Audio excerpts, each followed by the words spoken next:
For Christmas, my family draws names to decide who gets gifts for one another. This year, I decided to make cutting boards. Like any great tale, the story began with a trip to the local lumber store. There was a lot of wood species to choose from, but I was looking for something very special. While passing some gnarly-looking walnut, I instantly knew I'd found my boards. These crazy grain patterns were just what I needed. When I got home, I pulled the two walnut boards out of the truck. As I was laying the boards out flat on my workbench, I was already making mental sketches. First, I drew the patterns out in chalk. Then I wiped it all off and drew them again. The second pass helps me clarify the form. Working with the grain as much as possible, I shaped the silhouettes with the chalk.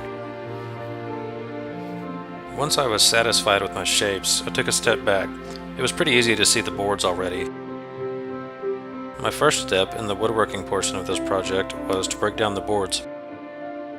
Crosscuts on the miter saw worked perfectly. Although my dust collection for this saw is questionable at best. Once I had some more manageable pieces, I took the boards to the bandsaw for their rough shaping. The long curves in the chalk were easy enough to follow, and they don't have to be perfect at this point. The coffee table may look familiar. Right now, though, it's occupied by my shop foreman. After marking the locations of the centers, I brought the boards to the drill press to bore holes in the handles. I drilled in from both sides to avoid any blowout on the bottom side. Using the oscillating sander, I cleaned up all the edges and smoothed out the curves. I had to sub in the spindle later to get the inside curves though. With a roundover bit in my palm router, I took a pass around most of the edges that weren't going to receive any further shaping. Now for the good part. Using a rasp to shape wood is one of the more exciting aspects of woodworking, at least for me. Beware though, as all rasps are not created equal. Buy yourself a quality hand-cut rasp and I guarantee you won't regret it. Working in from different sides and angles, I shaped all of the handles. Once all of the edges were finished, I hit the faces with the sander. These boards need to be smoothed to the touch. I finished up with some hand sanding just to make sure those handles felt good. So there you have it, the woodwork is complete. To keep the finish food safe, I applied only mineral oil. This particular mineral oil came from the corner pharmacy and it is intended to be ingested. Oil alone doesn't offer great protection for wood, but it is definitely easy to reapply.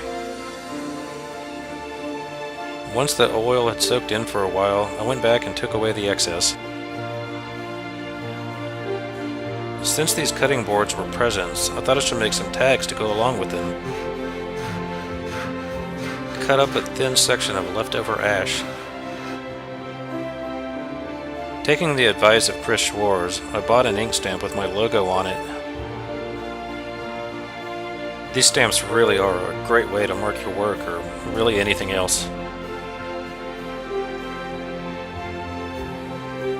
I cut out 5 sections of leather cord to connect the tags to the boards.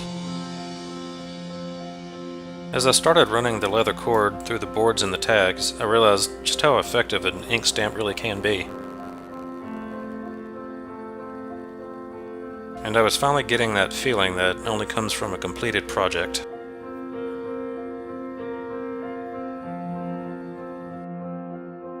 So there they are, the finished cutting boards.